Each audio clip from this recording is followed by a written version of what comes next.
asked the hobby shop. I said, "This is the hobby shop that Walt used to go to when he was a kid to get books and stuff." I worked there for 2 days. Get out of here. Yeah. What happened? You ever tell the story? I don't think so. I don't think you ever told the story. It is fucking genius. Really? I don't think you ever told it. Yeah, this is my first job. I forgot about it until he mentioned it. I love the hobby shop. And the hobby shop, if I paint a picture, it came on my radar in 1982. Okay. My mom saw in a local newspaper saw that there was a flea market-esque kind of place in that plaza where I think now is a auto repair shop. There was like an old-fashioned kind of flea market that you don't really see anymore, indoor flea market. And this guy and this comic book guy and this baseball card guy stands in this little flea market, and they pooled their resources and they rented in the same plaza an open store, and they opened up the hobby shop. Okay. Selling beautiful trains. They had a beautiful display of trains. Oh yeah, I had an encounter with that. We had erections over the train. We were so impressed by the trains, yeah, pretty much, that we were like, we both said when we get bigger places, we're gonna start doing model railroading. Yeah. Because Really? it looked so cool. That's an old man's. An old man's hobby. My grandfather had an unbelievable. He had like a Point proven. Yeah, he had like a movie in his basement. It's a brownstone in Brooklyn. It was 20 feet wide, and he put detail. It looked like you were looking at a town. And then my father has one as well, and my nephew's starting to get into it and stuff. So we went over and they have a huge setup there. You're lucky you got patch money, because that's not an inexpensive hobby either. Oh, it is Holy not. shit! We were looking at like $500 for a engine was fucking locomotive. $500. Yeah, I was like, that's for the entire set, right? They're like, no, it's just for that engine. And the guy, do I tell my annoyance story? Or do we? Yeah, he was mistreated. Who was you? Were? Me, yeah. Why? Because I went to. Because they didn't know who you were. No, yeah. I just stood there and waited, and nobody said anything. Where's the nearest friendly? I went in and I was like, and I have this thing for Santa Fe trains, because that was one of the Grandpa's trains? Yeah, Grandpa's trains. So they have a little used glass case, and it was a Santa Fe boxcar. And so I went to the guy and I go, do you have any? I said, I'm going to take that boxcar. It's $25. It wasn't bad. I'm going to give it to my nephew. But I took it up. I go, do you have any other Santa Fe trains in the new ones? And the guy goes, it's a popular line. There's got to be some in there. And I was like, all right. I was like, just could you show me where they are, because you're closing in 5 minutes. And he was like, he goes, there's 200 trains. I can't know where they all are. And I look at it, and Walt, it's 3 display cases of trains. And I'm looking at him, I'm like, I'll buy one if you have one. And he's like, they're numbered. I don't know the numbers of all the trains. So I was like, all right. I was like, I'll just take the fucking $25 one. But it was I was like, this guy's a real piece of shit. And then on the way out, I complained to the manager. Yeah. Which I rarely do. In all fairness, they were closing in like 5 minutes, and Q was fucking browsing shit. No, I wasn't browsing. I was asking for a specific item. Yeah, I was asking for a specific item, and the guy was like, his answer was, "There's 200 trains. I can't possibly know what that is." The other interesting thing. What do you think of that as a shop proprietor? I would have to say that, I wouldn't be happy if somebody treated a potential buyer like that. I'd be like, just go look for the train. Humor the guy. Right. Maybe he might buy one. Not might. I said, if you have one, I will buy one. And he just waved me off. Did you buy one? I just bought the used one. I didn't go look at it. I was like, fuck this guy. I'm not buying it. Was this before or after Christmas? After Christmas. This was like 3 days ago. Hugh, I'm not gonna. I don't know if I can convey. I've talked about it. Every year we go out Christmas light driving. Yes. I would pick Madawan, and I pick Madawan strictly because it brings me such joy to remember back driving to Madawan, because I know I was going to the hobby shop. I would take a certain route. My mom would take a certain route there, and I would look at these houses that were behind the hobby shop. Right. And I would say, when I get a job, when I get married, I want to move. I want to live behind the hobby shop, because I love this place so much. Okay. Look at a dumpster. He would fucking, I'm not even fucking kidding around. Like, we lived in Highlands. He would drive all the way up there because it was like, rather than 10% off here, he would get 12% off there. And, I thought at the time, I'm like, this is an insane person. Like, he's losing more in gas, Right. but it took a little bit of time to figure out. It's not really about the percentage. It was really about that nostalgic. This store meant everything to me. It was like, it's all I look forward to at times during the week. Well, that's good, dude. Friendlies Right. is gone, but the hobby shop remains. I'm talking about as a younger child. I'm talking about this. My family's not in the picture. So like, this is, like 12, 13. Right. I live to go to this store on Saturday mornings. That's beautiful. Well, don't Bruce Jenner it. It's still there. Like It's still go, there. right. Okay. But it's a lesson though. It's because I got too close. You started to work there. Right. You got So, too close. I'm talking about, I adored this place with every fiber. I mean, like, I just so happy. Wake up Saturday. We're going to the hobby shop. We're taking a ride there. I'm going to get my books for the week. Like I said, I want to even move. I had a street that I want to live on. Wow. Called Hobby Shop. No, it was behind the going hobby all shop. A beautiful little neighborhood right behind it.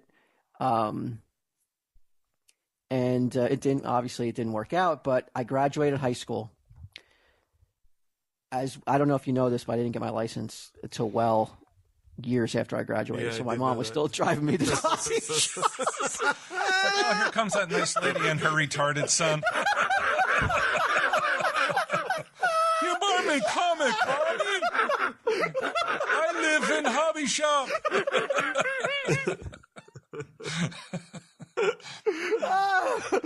So my mom was still driving me there, and I'm buying my books, and there's a sign on the door that says "Help Wanted."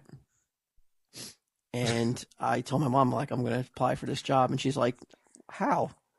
You don't drive? How are you going to get here every day?" I was like, "Well, can you drive me?" How old are you? You're probably about 18. at the very youngest 18. It might be a little older. Can't you drive me to work every day? What the fuck are you doing? You're so busy. So I go in and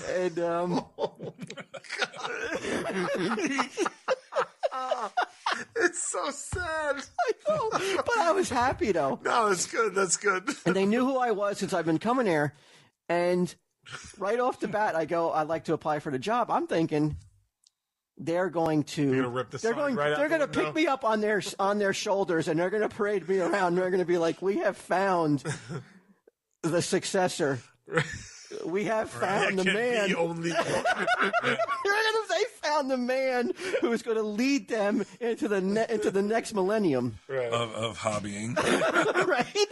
But I was waiting for that reaction. It did come as they're like, "All right, we're going to have the guy who did the baseball cards at this point had brought out the comic book. Noticed guy. in the application, he's like, I see you left your driver's license number blank.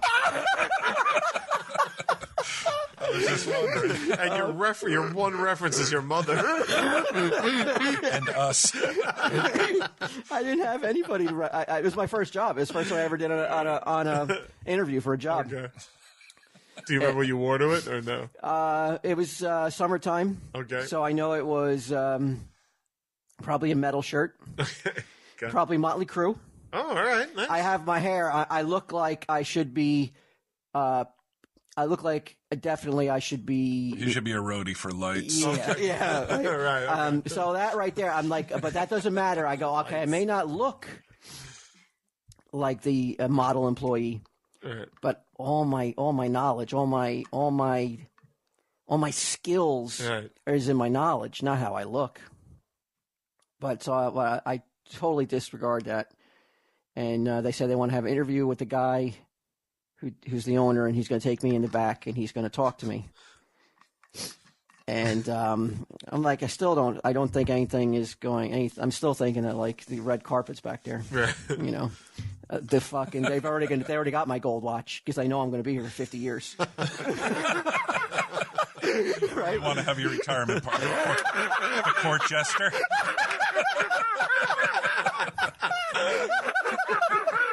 We got to plan this now. And so he sits down, he starts talking to me, and he goes, okay, so we know you know your comics, we know you like the comics, but what else do you know about retail?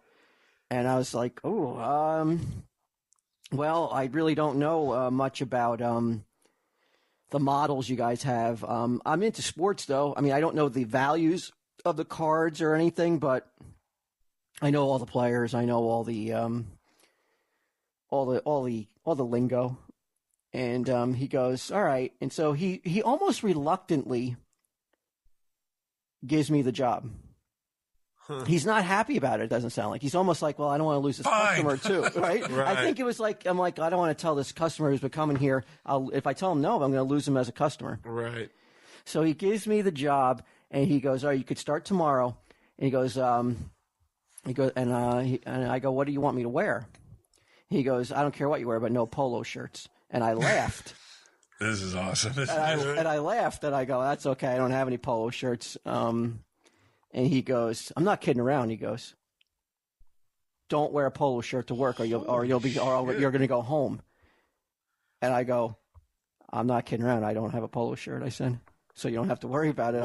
I don't find out what the fuck. I had no idea what that was about. That's the mystery. That's like if his dying words, like those, he took that to his grave because he's dead That's now. like Rosebud. Polo shirt. Fucking died. Is he still? All right, we'll get to that later. So I told my mom, she's waiting for me in the car. Because if he still works there, we gotta call him. No, he died. Oh, this will go on even to more, even a current story. Okay. Walt set a fire. Smoked him out. So I go out to the car, and I'm fucking walking 17 inches above the pavement because I got the job, and I go and sit down in the car. How much did it pay? Do you remember? Your mother's like, fuck. Now I got to drive him every day. I think it was at that time $6.75. Oh wow, that's pretty good. Wait, if you're talking, it was 1986.